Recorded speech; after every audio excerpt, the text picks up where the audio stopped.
In this session, we will discuss various reforms needed in UN Security Council. Reforms in the United Nations Security Council are essential to make the body more representative, legitimate, and effective in addressing contemporary global challenges. UNSC, United Nations Security Council के अंदर कुछ reforms essential हैं so that contemporary global challenge को address करने के लिए इस body को मोर रिप्रेजेंटेटिव, लेजिटिमेट एंड इफेक्टिव बनाया जा सके. The need for reform in UNSC stems from its outdated structure, decision-making inefficiencies, and inequitable regional representation, which no longer reflect contemporary global realities. UNSC के अंदर रिफॉर्म की demand इसलिए की जा रही है क्योंकि इसका स्ट्रक्चर आउटडेटेड हो चुका है, डिसीजन मेकिंग इनएफिशिएंसी शो कर रहे हैं एंड ये इनइक्विटेबल रीजनल रिप्रेजेंटेशन शो कर रहा है. यही वजह है कि कंटेम्प्रेरी ग्लोबल ग्लोबल रियलिटीज़ को ये बेटर तरीके से रिफ्लेक्ट नहीं कर पा रहा है. की areas and reasons for UNSC reforms. UNSC reform के लिए क्या रीजन्स गिवन किए जा रहे हैं. Number one, outdated composition. The current composition of 5 permanent members US, Russia, China, France and the UK reflect the geopolitical power balance of 1945 post World War II. Current में जो UNSC के अंदर permanent members हैं US, Russia, China, France and UK, ये 1945 के geopolitical power balance को reflect करते हैं. स्पेशली वर्ल्ड वॉर सेकेंड के बाद जो भी जियोपॉलिटिकल पावर बैलेंस था उसको रिफ्लेक्ट करता है.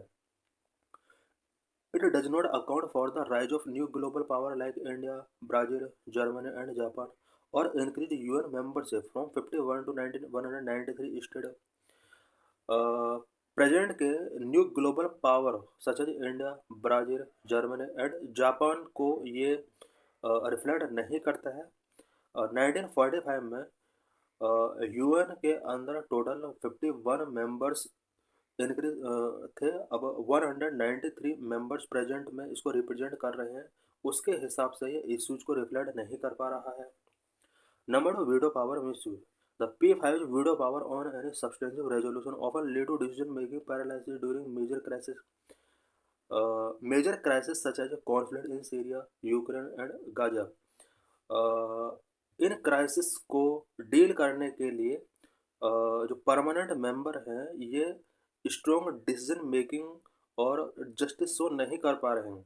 Undermining the UNSC effectiveness and credibility in maintaining international peace and security.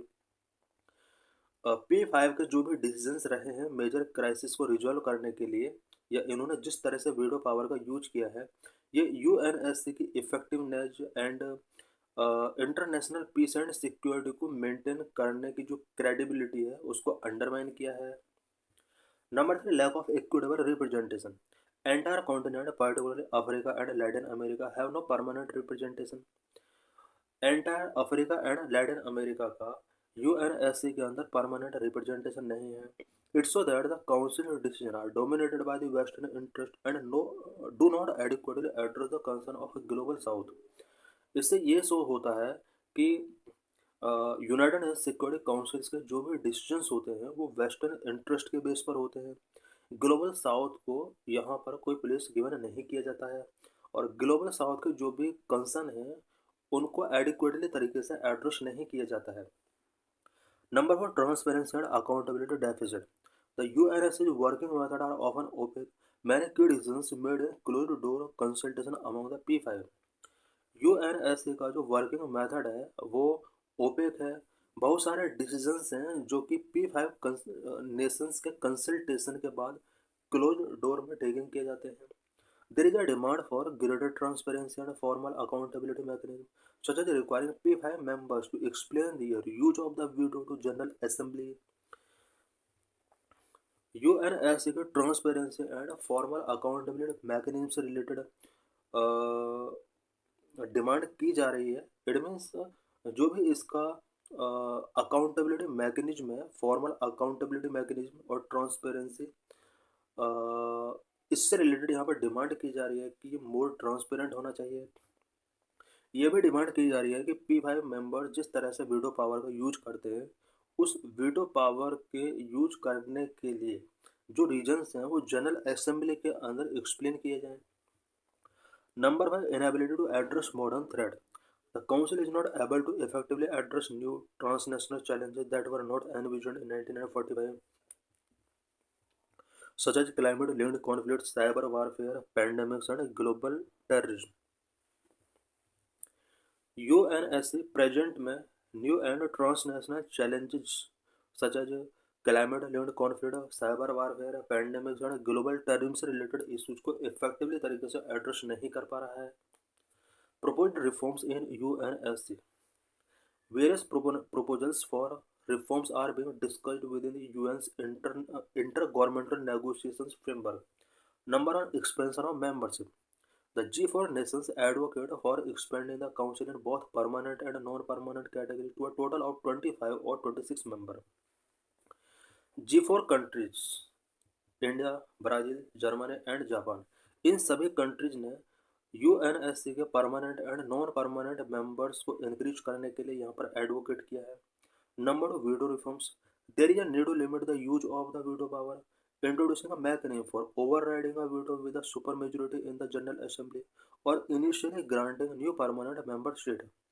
ये भी डिमांड की जा रही है कि P5 कंट्री जिस तरह से अपने वीटो पावर का यूज कर रहे हैं, इनकी वीटो पावर यूज करने को लिमिट किया जाना चाहिए और यहाँ पर एक ऐसा मैकेनिज्म प्रिपेयर किया जाना चाहिए सो दैट इनके वीटो पावर को जनरल असेंबली की सुपर मेजॉरिटी के थ्रू ओवरराइड किया जा सके। Number 3, improved working method. There is a need for greater inclusivity, transparency, and enhanced interaction between the Security Council and the General Assembly, and with regional organizations like the African Union. UNSC के अंदर greater inclusivity and transparency को boost करना होगा। साथ ही security council को general assembly and कुछ regional organisation like African Union के साथ इसके इंट्रक्शन को एनहांस करना होगा। Number 4, text based negotiation. There are strong calls from groups like G4 and L69.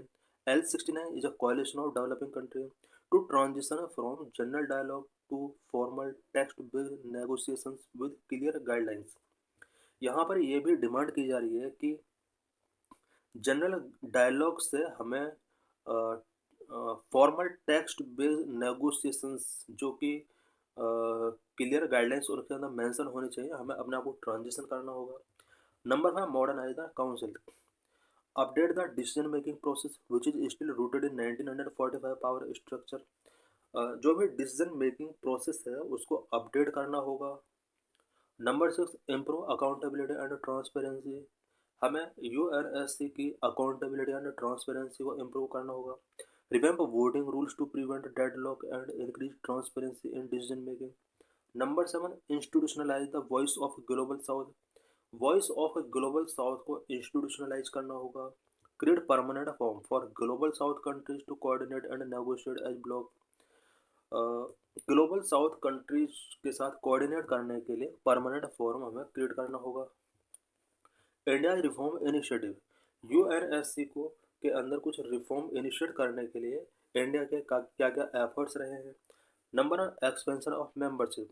India is a strong advocate for increasing the number of both permanent and non-permanent members to make the UNSC more representative.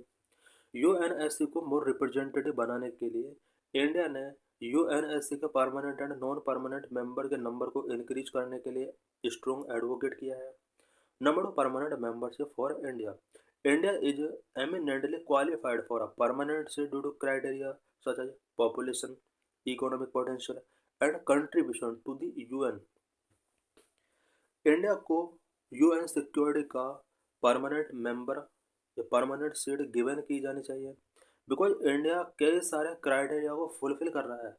Population, economic potential and contribution to the UN, ये सभी criteria हैं जिसकी वजह से India को UNSC का permanent member या permanent seat इसको टेकिंग किया जाना चाहिए। Number 3, global based lobbying. India actively engage in reforms effort through its membership in G4 group and L69 group to build support among UN member states. Number 4, focus on comprehensive reforms. India has called for a comprehensive approach to UNSC reforms, including a text-based negotiation process to ensure concrete outcomes rather than a piecemeal approach. India ने UNSC reform के लिए एक comprehensive approach के लिए हमेशा called किया है, और इंडिया ने हमेशा कोशिश की है कि यूनाइटेड नेशन सिक्योरिटी काउंसिल को text based negotiations process start करने चाहिए, सो दैट इसके आउटकम्स को कॉन्क्रीट किया जा सके।